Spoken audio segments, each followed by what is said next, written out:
dikenal ampuh untuk menyembuhkan luka. Sekarang ikan air tawar yang satu ini tersedia dalam bentuk suplemen instan. Tinggal seduh deh. Ini dia suplemen albumin rasa jeruk yang dibuat dari ekstrak ikan gabus. Yap, ikan gabus mengandung albumin, sejenis protein yang bisa membantu menyembuhkan dan merapatkan luka. Nah, untuk mendapatkan albumin yang bermanfaat bagi kesehatan, bagian tertentu dari ikan gabus harus dipisahkan. Terus nantinya diolah lagi selama 2 jam. Oh iya, teman-teman tahu nggak kenapa albumin bisa menyembuhkan luka? Jadi, albumin ini bisa memberi asupan oksigen pada area yang mengalami luka, sehingga lukanya bisa cepat mengering dan kembali pulih deh. Keren ya? Lanjut. Untuk albumin yang punya rasa jeruk ini harus dikeringkan dulu dengan cara pembekuan. Tujuannya biar kandungan proteinnya tetap terjaga. Nah, teman-teman yang gak terlalu suka ikan, kalau ketemu albumin rasa jeruk bisa ketagihan minum nih. Diminum tiap hari boleh ya, asal jangan berlebihan. Albumin rasa jeruk ini aman kok untuk anak-anak, karena bukan cuma untuk penyembuhan luka saja. Albumin pada ikan gabus bagus untuk meningkatkan daya tahan tubuh. Apalagi pada saat anak ada di masa usia emas, sekitar 5 tahun. Nah, minuman ini lebih nikmat kalau disajikan dingin. Masih banyak loh ikan hasil budidaya yang punya kandungan nutrisi super. Bisa diolah jadi makanan dan suplemen bergizi yang pasti enak. Check it out dalam episode terpikat ikan darat sesaat lagi. Yuk, kita come on! Si Unyil, yuk kita come on! Ini adalah waktu makan siangnya ikan patin. Makanan ikan menjadi salah satu faktor kualitas ikan patin yang dihasilkan. Makanya harus benar-benar terjaga kebersihan makanan dan waktu pemberian makan nih. Kualitas air juga harus dijaga. Kolam air tempat tinggal ikan patin rutin dikuras sehingga kebersihan air tetap terjaga, karena bisa berpengaruh pada cita rasa ikan patin. Kalau ikan patin sudah mencapai ukuran konsumsi, artinya sudah bisa kita panen nih. Setelah ditangkap, kita timbang dulu ya ikannya untuk mengetahui kualitas dan kelayakan ikan. Ikan yang sudah dibersihkan siap untuk diolah menjadi file dan ikan patin bumbu siap masak. Lanjut, ikan patin yang sudah lolos uji kualitas, kita ambil bagian dagingnya. Bagian lain seperti tulang, kepala dan ekor dipisahkan. Bukan untuk dibuang kok, tapi untuk diolah lagi menjadi tepung ikan. Jadi semua bagian ikan patin gak ada yang terbuang sia-sia. Daging yang sudah dipisahkan kemudian dicuci dan dicek satu persatu. Mulai dari pengecekan duri yang masih tersisa, memisahkan lemak yang masih menempel di daging, sampai mengecek apakah masih ada darah di daging yang sudah dibersihkan. Selain kebersihan, ada juga bagian untuk merapikan bentuk ikan. Daging ikan patinnya sudah bersih nih. Kita tata dulu yuk yang rapi. Dengan alat ini, daging ikan yang tertata rapi akan masuk ke ruang pendingin bersuhu minus 30 derajat Celcius. Gak perlu lama-lama, setelah 15 menit, daging ikan akan keluar dalam keadaan beku. Belum selesai ya. Daging ikan yang sudah beku dicelupkan lagi ke dalam air dingin untuk kemudian dibekukan lagi. Lapisan air kedua inilah yang nantinya menjadi semacam selimut yang menggantikan bahan pengawet. Daging ikan yang sudah melewati 2 kali pembekuan, artinya siap untuk dikemas. Ikan patin beku inilah yang nantinya akan diekspor ke berbagai negara. Selain memproduksi file ikan patin, pabrik ini juga memproduksi ikan patin siap masak yang sudah dibumbui. Di dapur inilah ikan patin berbumbu dibuat. Bahan-bahannya ada tepung terigu, lada bubuk, gula yang sudah dihaluskan, garam dan cabai bubuk. Selain praktis disantap karena tanpa duri, ikan patin ini juga kaya gizi. Misalnya kandungan omega 3 yang penting untuk kecerdasan otak.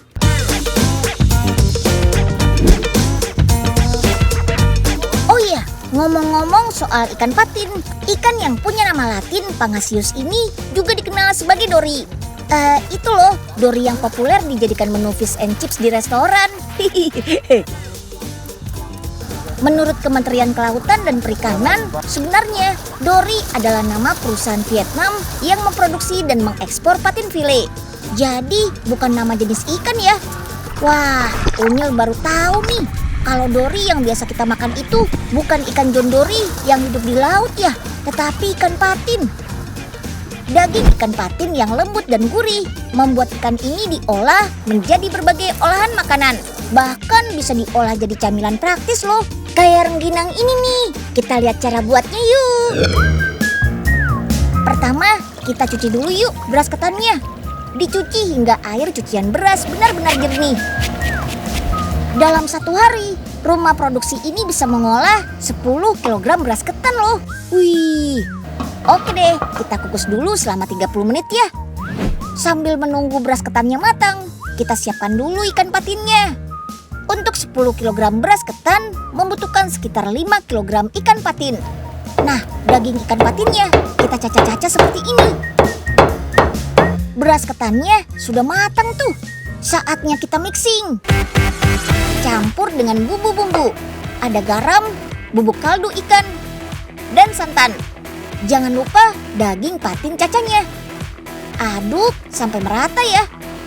Sekarang kita siapkan pewarnanya nih. Tenang, pewarnanya dari bahan alami kok. Selanjutnya, adonan rengginang akan dikukus kembali selama 10 menit sampai daging ikan patin matang. Dalam 1 hari, produk yang mulai dipasarkan sejak tahun 2019 ini bisa memproduksi hingga 100 bungkus rengginang patin. Oke, saatnya mencetak rengginangnya. Nah, pakai cetakan kecil ini ya. Rengginang patin ini sengaja dibuat dengan ukuran sekali makan, jadi lebih praktis. Selesai dicetak, tinggal kita jemur deh selama 2 hari. Harus sampai benar-benar kering ya, biar nanti tekstur rengginang bisa renyah maksimal. Nah, kalau untuk menggoreng rengginang ada tipsnya nih. Pastinya pakai metode deep fried ya, alias terendam minyak. Selain itu, gunakan api besar. Dan gak perlu terlalu lama. Kalau rengginang sudah terapung, ya berarti sudah matang dan siap diangkat. Untuk 1 bungkus rengginang patin dijual dengan harga Rp15.000 saja. Produk ini sudah dijual secara online loh. Bisa beli yang sudah matang atau yang masih mentah. Untuk rengginang mentah bisa bertahan hingga 6 bulan. Meski bentuknya mini, camilan ini punya nutrisi yang cukup lengkap.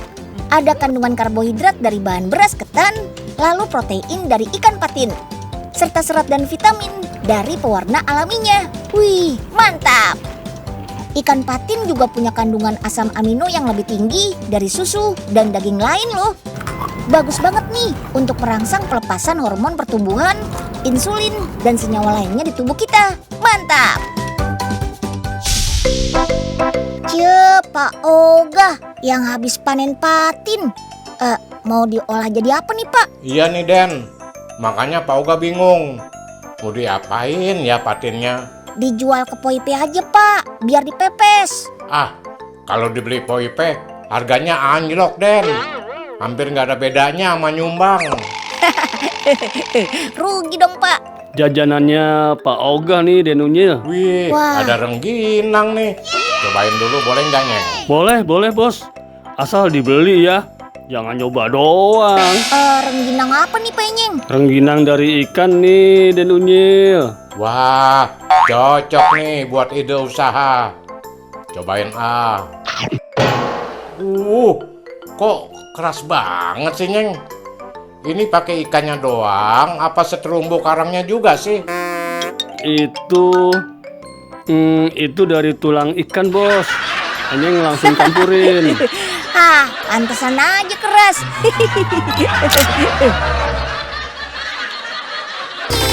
Yuk kita kemon.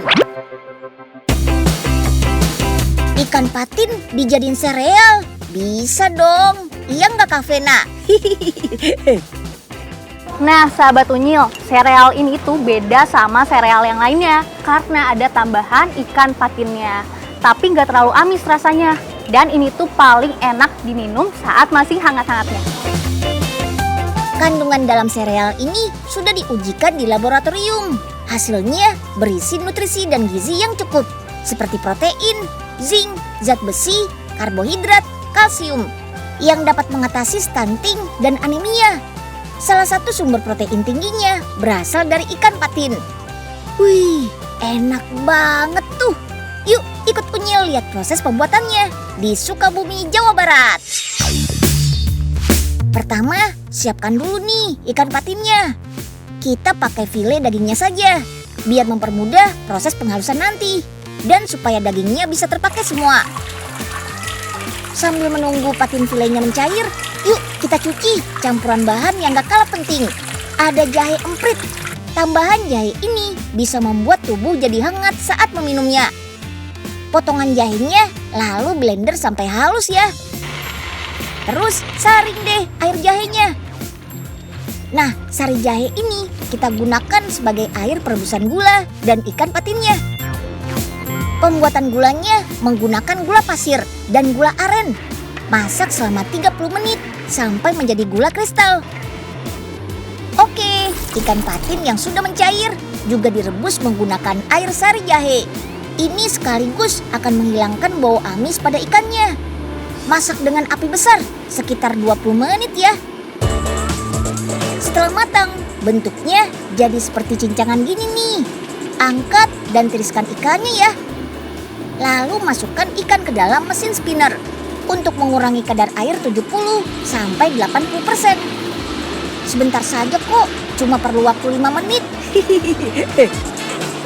Sip deh, masukkan daging ikan yang sudah kering ke dalam mesin dehidrator bersuhu 40 derajat. Proses ini akan membuat kadar airnya berkurang lagi, di bawah 14%. Setelah 12 jam proses pengeringan, hasilnya jadi seperti ini deh. Untuk membuatnya jadi tepung, masukkan ke mesin grinder. Dari 50 kg ikan patin file, hanya bisa menghasilkan 10 sampai 20 kg tepung ikan patin. Nah, gula jahe kristal yang tadi sudah kita masak, dihaluskan juga menggunakan mesin grinder sampai jadi gula tepung. Bahan utamanya sudah jadi nih. Sekarang kita timbang serbuk ikan patinnya dengan bahan sereal lainnya. Ada gula jahe, susu bubuk, oat instan, dan kismis kering. Mixing selama 10 menit supaya semua bahannya tercampur rata. Oke deh, sereal ikan patin siap dikemas menggunakan aluminium foil. Dalam satu saset ini berisi 30 gram sereal ikan patin. Meski baru diluncurkan awal tahun 2020, rumah produksi ini bisa menghasilkan 7.500 saset sereal ikan patin dalam sekali produksi loh. Pemenuhan gizi dan nutrisi yang lengkap itu penting loh. Gak mau kan kalau kita menjalani aktivitas dengan kondisi badan yang mudah lelah? Lagian kalau dari kecil sudah dipenuhi dengan nutrisi dan gizi yang cukup, pasti kita dapat terhindar dari resiko terserang berbagai penyakit.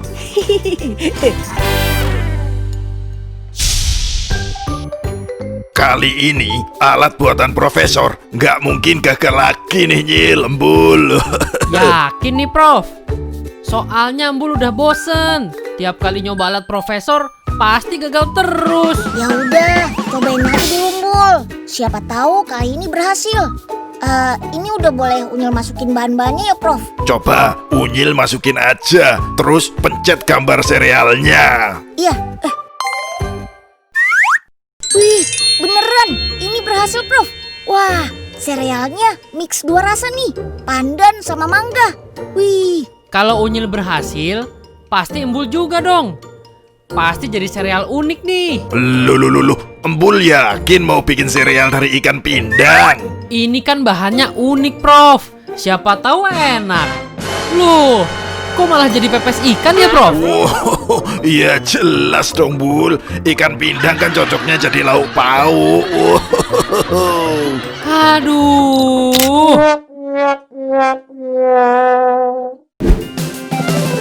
Ini dia nih, primadona baru ikan budidaya di Indonesia, ikan king cobia. Ikan air laut yang satu ini pertumbuhannya cukup cepat, mampu mencapai berat hingga 15 kg loh, sehingga sangat berpotensi untuk dibudidayakan. Salah satu tempat budidaya ikan cobia terbesar ada di Balai Besar Perikanan Budidaya Laut Lampung Tengah. Ikan cobia memiliki nilai ekonomis yang tinggi di pasaran. serta pemberian pakannya pun terbilang mudah.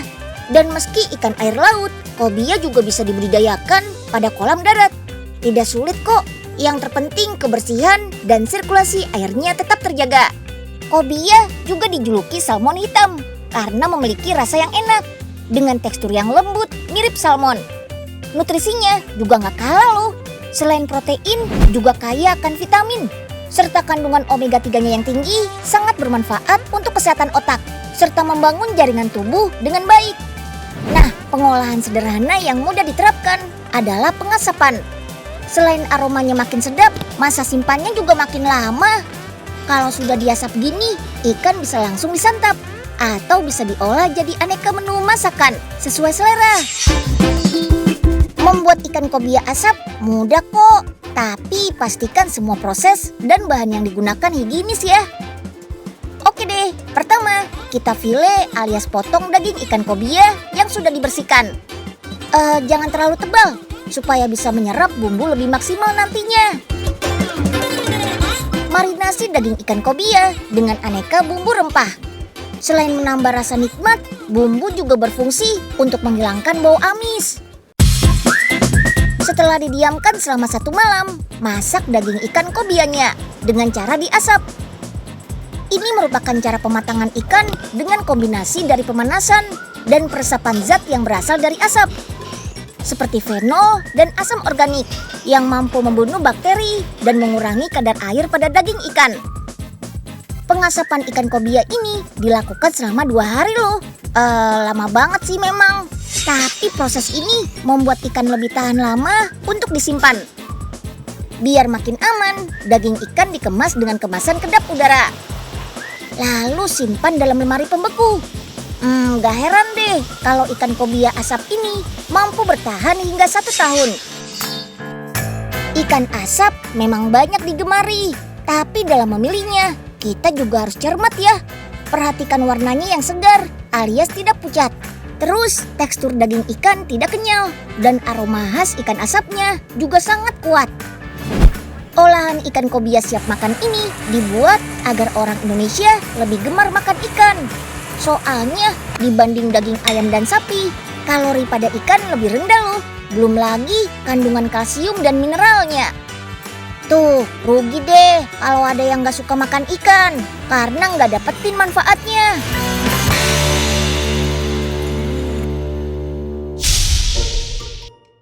Wah, asik. Ikannya mau dimasak apa nih, Pak? Wah, asik banget nih. Den Unyil, ikannya cuma dapat 1 doang nih. Nggak cukup kalau Pak Oga bagi-bagi. Wow, tenang Pak Oga. Saya punya kotak ajaib yang bisa menggandakan apapun. Ikan Pak Oga juga bisa digandakan. Waduh, masa sih, Prof? Dari tadi kayak bilangnya, Prof. Kalau bisa, ini ikan dibikin banyak. Sampai 1 kontainer. Nah, masukkan ke dalam sini ikannya. Lalu kita tunggu. Yah, kenapa berubah jadi ikan teri, Prof? Wow, tapi ikannya jadi banyak kan? Jadi bisa bagi-bagi. Ya. Makan ikan teri seekor, mana berasa, Prof. Yuk, kita kemon. Sahabat Unyil, selalu praktekkan 3M dimanapun ya. Memakai masker, menjaga jarak dan menghindari kerumunan, mencuci tangan dengan sabun di air yang mengalir. Kayak Kerek nih, lagi mencuci tangan minimal 20 detik.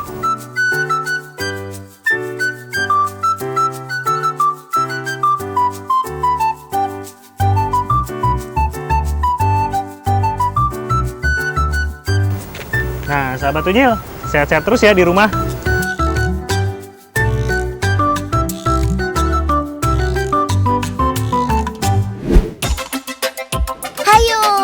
Buat yang malas makan ikan, sekarang sudah nggak ada alasan lagi nih. Kan sudah banyak olahan ikan kaya nutrisi dalam kemasan praktis. Ada lauk siap makan, camilan, bahkan suplemen instan. Dijamin enak dan nggak amis deh. Yuk, budayakan gemar makan ikan, biar kita sehat dan kuat. Sampai jumpa dalam episode Si Unyil lainnya.